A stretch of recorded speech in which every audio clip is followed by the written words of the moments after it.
지난주 마태복음에 있는 오병이어 사건에 대하여 함께 나누었는데요. 오늘 설교는 그 직후 일어났던 본문을 다루겠습니다. 예수님은 빈들에 모여 있는 많은 군중을 돌려보내시고는 제자들에게 배를 타고 건너편으로 건너가라 명하셨습니다. 그리고는 홀로 산으로 기도하러 가시죠. 요한복음을 보면은 그 이유를 추측할 수 있는데요. 떡을 먹고 배부른 사람들이 주님을 왕으로 삼고자 함으로 급히 떠나신 것이었습니다. 배에 오른 제자들은 얼마나 기세등등하고 뿌듯했겠어요. 1만 명 이상이 떡과 생선으로 배불리 먹을 때에 자신들이 나누어 주는 역할을 감당했잖아요. 예수님을 우러러보는 사람들을 보면서 어깨가 으쓱했을 겁니다. 그런데 제자들이 탄 배가 그 밤 큰 풍랑을 맞게 됩니다. 상당수가 어부 출신이었기 때문에 대처하기가 쉽지 않았을까 생각할 수 있겠지만, 고난을 당한 것을 보면 오히려 바다를 잘 알기 때문에 그 위험성과 압도감에 짓눌려 버린 것은 아니었을까 예상해 봅니다. 새벽녘이 되었을 때에 주님이 바다 위로 걸어오시는 모습을 제자들이 보게 되는데요. 대표격인 베드로가 주님, 만일 주님이시라면 나를 명하여 물 위로 오라 말씀해 주십시오. 간청합니다. 주님은 오라 하셨고, 베드로가 배에서 내려 물 위로 발을 내딛고는 예수님을 향하여 걸어가게 됩니다. 하지만 곧 바람을 보고 무서워함으로 빠지게 되죠. 주님은 구원해 주십시오 외치는 베드로의 손을 잡아주셨고 함께 배에 오르니 바람이 그쳤다는 내용입니다. 오병이어를 바라보는 관점과 동일하게 이 본문도 기적 자체를 강조하는 것이 아니라 예수 그리스도는 누구이신지, 제자 공동체 그리고 초기 기독교 교회는 주님을 어떻게 바라보며 신앙 고백을 하고 있는지의 차원에서 살피는 것이 중요합니다. 그리고 오늘 우리 그리스도인들이 그 의미성을 삶의 자리에서 풀어나갈 수 있도록 성찰하는 것이 필요하겠습니다. 물론 예수님은 창조의 하나님이시고 능치 못함이 없으신 주님이시기 때문에 물 위를 걷는 것이 불가능하지 않죠. 그렇지만 성경의 저자와 사도들이 거기에 집중하고 있지 않다는 점을 간파해야 합니다. 오병이어를 지나며 제자들은 주님을 향한 믿음이 더욱 공고해졌을 겁니다. 부활의 주님을 대면하게 되고 오순절 부활의 영을 받게 되죠. 사도들과 베드로의 설교를 들음으로 회심한 3,000명, 5,000명의 신도들, 그리고 바울의 이방 선교로 인하여 세워진 여러 교회의 성도들이 생겨나게 되면서 그 수가 많이 늘어나게 됩니다.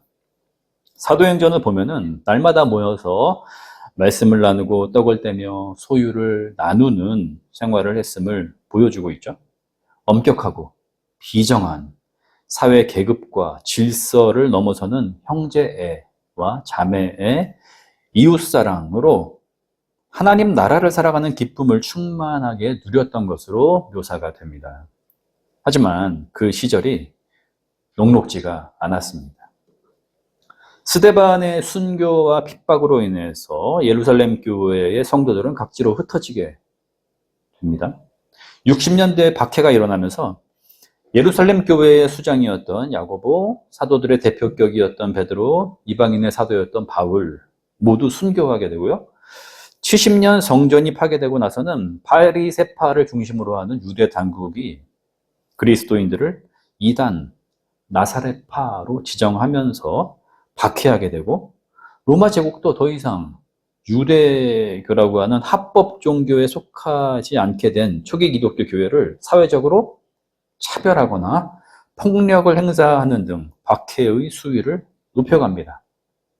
교회 내부에서도 영과 육을 나누어서 영적인 것을 더 수준 높게 보려는 영지주의적인 움직임이 일어나기 시작했고, 주님의 인성 혹은 신성 둘 중에 한쪽을 약화시키는 운동이 일어나면서 이단과 진리 논쟁이 급속히 퍼져나갔습니다. 이러한 현상들을 들으면 그런가 보다 하면서 이해하는 것처럼 느낄 수 있겠지만 현실적인 어려움이 어떠했으리라 가늠하기는 쉽지가 않습니다. 예를 들어보면 예수 그리스도를 믿는다는 신앙 고백을 하게 되므로 이제껏 매주 출입하던 회당에서 쫓겨나게 되고 사회적인 관계들이 다 끊어져 버리는 겁니다. 어제까지 친하게 지내던 동네 사람들이 자신과 가족을 죄인 취급하면서 상종하지 않는 거예요. 물건을 파는 가게를 운영하는 사람이라면 사람들이 그 가게를 출입을 하지 않는 겁니다. 눈에 보이지 않는 출입 금지 딱지가 붙어버렸기 때문입니다. 예수 그리스도를 믿는다는 이유로 직장에서 쫓겨나고 로마 제국 아래에서는 공무원을 할 수가 없었으며 집이나 재산이 몰수되고 추방을 당하기까지 합니다. 심지어 죽음의 위협에 떨어지기도 했습니다. 복음서를 읽다 보면은 공회에 잡혀가게 될 것이고 총독과 재판관들 앞에 서게 될 것인데 그때 할 말을 너희에게 일러줄 것이다. 이런 본문이 나오죠. 서신서 곳곳에도 견디기 힘든 박해와 불시험에 관한 언급들이 종종 나옵니다. 당대의 현실을 반영하고 있는 거죠. 오늘 본문도 마찬가지이고 우리가 복음서를 읽을 때에 가져야 하는 기본적인 전제가 있는데요.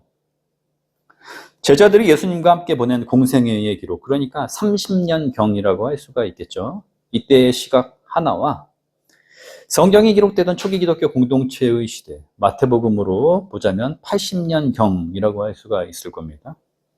이때의 시각 둘, 이렇게 두 관점이 본문에 모두 반영되고 있다는 점이에요.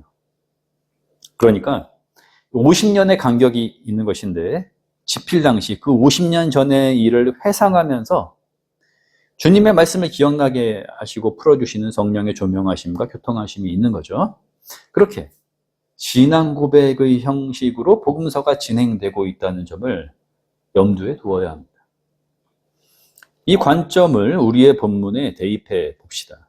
여기서 밤새 바다의 바람과 풍랑에 시달리는 작은 배의 제자들은 동시에 초기 기독교 공동체가 맞닥뜨리고 있는 위협과 두려움으로 인한 시련 그리고 고난으로 볼 수 있는 거죠.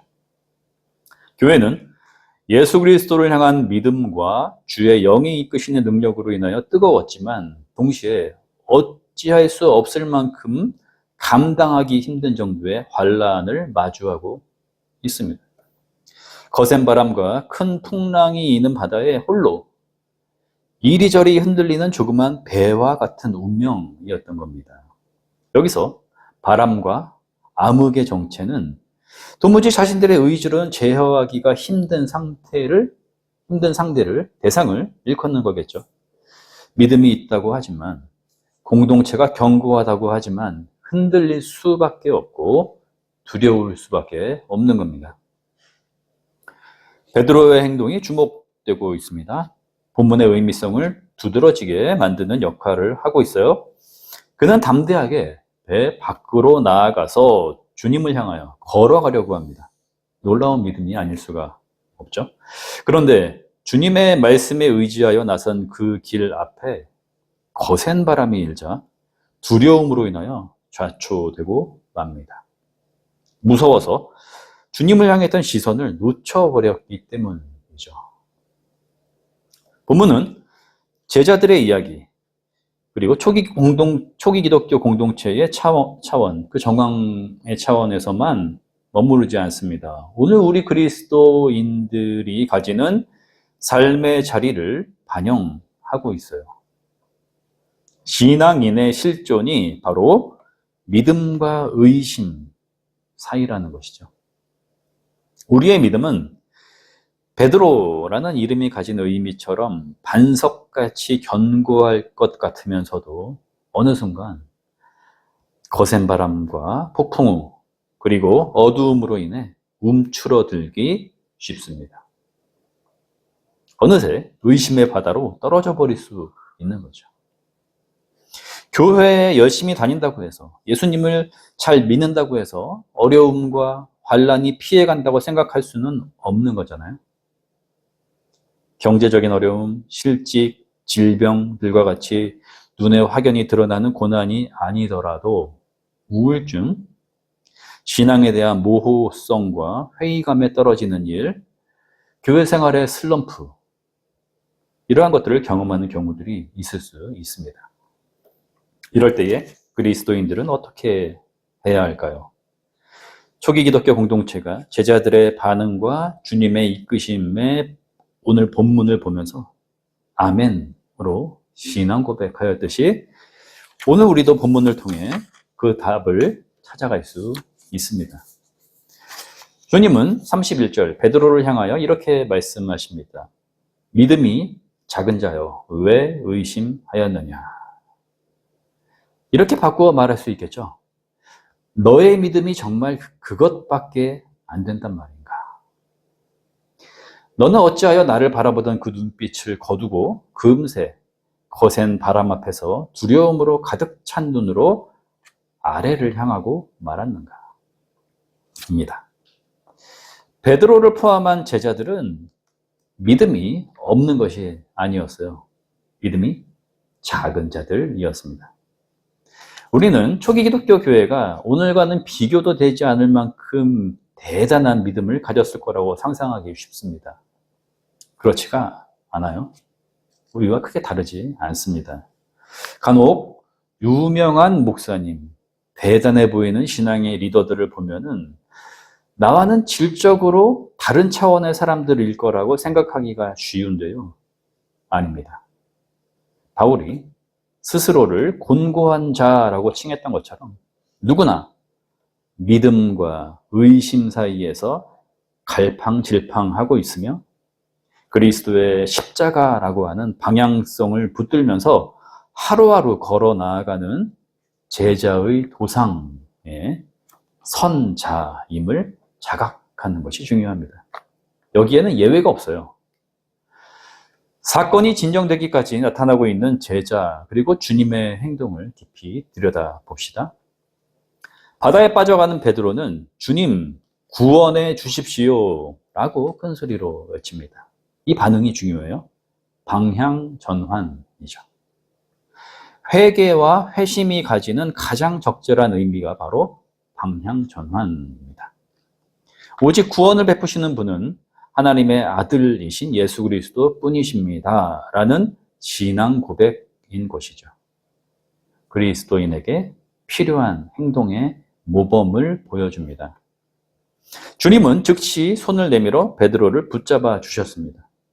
우리를 도우시는 분, 함께 하시는 하나님, 곧 임마누엘의 주님이 구원을 베풀어 주신다는 거죠.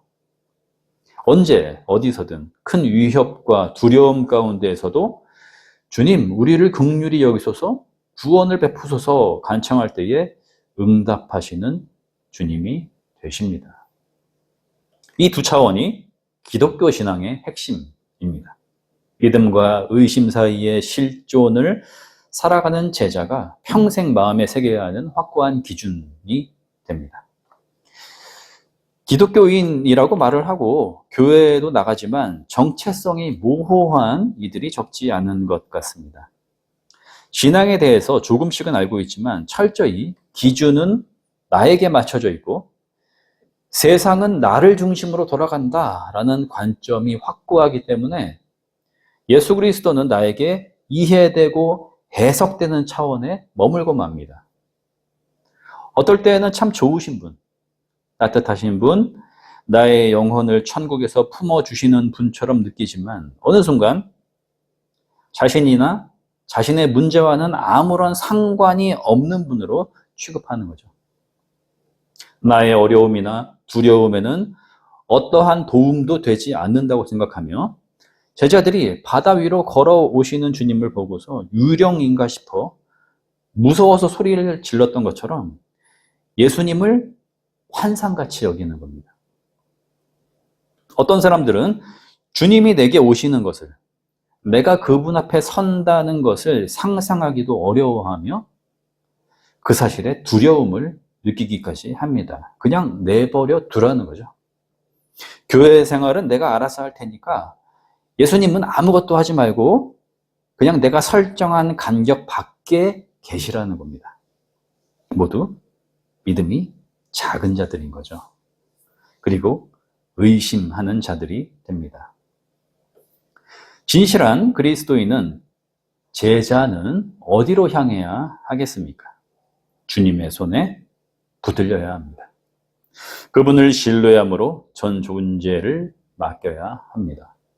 어떠한 상황이라 하더라도 그분의 손에 잡히면 된다라고 믿는 겁니다. 그 이유는 간단하고 명확하죠. 예수 그리스도가 생명의 근원이시기 때문입니다. 인간에게 가장 중요한 것은 생명이 아니겠어요?